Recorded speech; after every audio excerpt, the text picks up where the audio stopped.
Olá, seja bem-vindo a mais um Matutotec, o seu podcast diário trazendo notícias sobre ciência e tecnologia. Meu nome é Alisson Menezes e vamos aos destaques de hoje. Lua cheia aparecerá hoje, sexta-feira 13. Vamos conferir algumas curiosidades do fenômeno. Uma boa notícia: Correios aceitam propostas para encerrar a greve. Dia do programador na sexta-feira 13, vamos conferir algum dos medos desses profissionais. É uma má notícia para quem usa Spotify compartilhado. O Spotify quer restringir o uso do plano familiar ao verificar a localização das pessoas. Utilidade pública: aplicativos de FGTS e Caixa desbancam o WhatsApp como os mais baixados no Brasil. Hoje é sexta-feira, 13 de setembro e está no ar mais um Matutotec.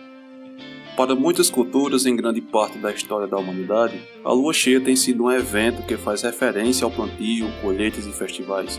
Na cultura britânica e norte-americana, cada lua cheia recebe um nome diferente, de acordo com o mês, e em setembro é a vez da chamada Harvest Moon ou Fruit Moon, mas neste fim de semana ela chegará em uma das datas mais temidas do calendário, a sexta-feira 13. É a primeira vez que a lua cheia aparecerá neste dia em quase 20 anos. Aqui no Brasil, o mito da lua cheia também ficou registrado no imaginário popular graças aos filmes de terror norte-americanos que exploram o tema. É um interessante contraste entre uma lua festiva e uma data maldita.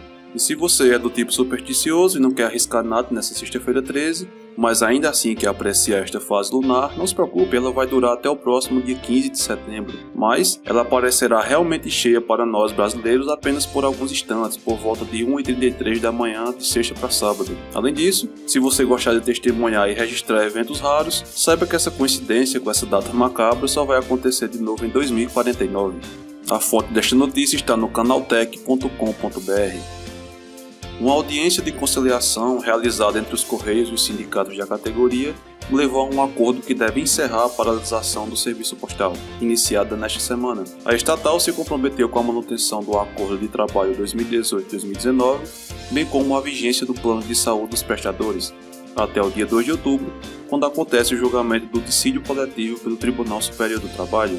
Em contrapartida, os sindicatos se comprometeram a manterem o serviço funcionando com 70% de seus funcionários até o fim da greve, que continua enquanto as organizações que representavam os trabalhadores levam as propostas apresentadas pela estatal às suas respectivas assembleias locais, onde assim serão votadas. O descumprimento acarretará em multa de R$50 mil por dia, que deverá ser paga pelas próprias associações. Entre as propostas que irritaram a classe está de reajuste de apenas 0,8% nos salários, como abordamos no programa anterior, ao contrário dos 3,1% pedidos pela categoria. Os Correios também sugeriram a extinção do Vale Cultura e um aumento nas mensalidades dos planos de saúde, bem como a coparticipação dos funcionários no pagamento de tratamentos de saúde fornecidos pela cobertura dada pela estatal. Os Correios alegaram a busca por equilíbrio econômico e a situação geral do país, com forte contingenciamento de verbas públicas e enxugamento como os motivos para as mudanças no acordo de trabalho.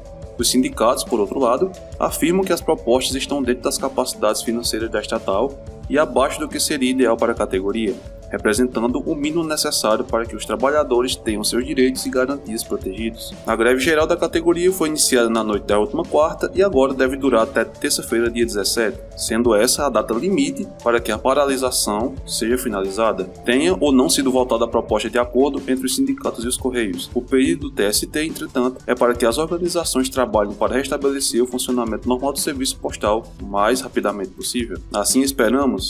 A fonte dessa notícia está no canaltech.com.br. O número 256 é significativo para qualquer programador, isso porque ele representa a quantidade de valores distintos que podem ser representados com um byte de 8 bits. Convencionou-se então comemorar o dia do programador no 256º dia do ano. Em anos comuns é em 13 de setembro, mas em anos bissextos cai em 12 de setembro. Aqui no Brasil, a profissão está cada vez mais valorizada. O programador é hoje peça-chave no desenvolvimento das empresas, especialmente no cenário da economia digital dos dias atuais. Dados da Brascom indicam que nos próximos 5 anos serão necessários cerca de 420 mil profissionais da área. Neste ano, a data é comemorada nesta sexta-feira 13, e se você é um profissional da área, já deve ter visto várias homenagens hoje na internet afora. Desta vez, o dia desse especialista foi premiado, afinal, as sextas-feiras 13 representam geralmente dias de azar. Já que essa data causa receio em muitos, por que não falar um pouco sobre os medos dos programadores, né? O medo de encontrar um fantasma, do código mais simples ao mais complexo, quando ninguém é ateu quando se trata de encontrar um bug.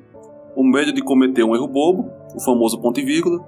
O medo de encontrar um problema insolúvel, quando a falha está lá, mas mesmo depois de revisar o código todo, a gente não descobre o que está errado, ou se entende e não sabe como arrumar. Os prazos para entregar projetos, escrever um código requer planejamento. Muitas vezes os prazos de entrega são incompatíveis com as necessidades da organização, e o profissional aceita fazê-lo mesmo assim. O medo de explicar o trabalho para os familiares, que é bastante comum em um programador saber consertar equipamento, mas isso definitivamente não faz parte das atividades relativas à profissão.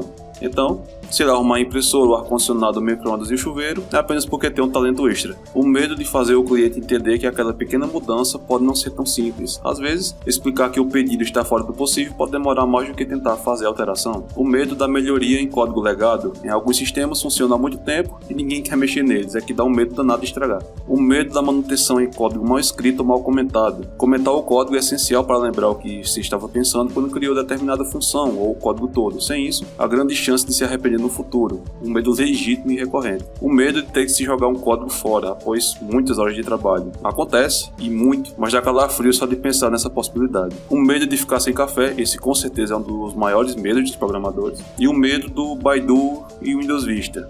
Esse nem precisa comentar, né?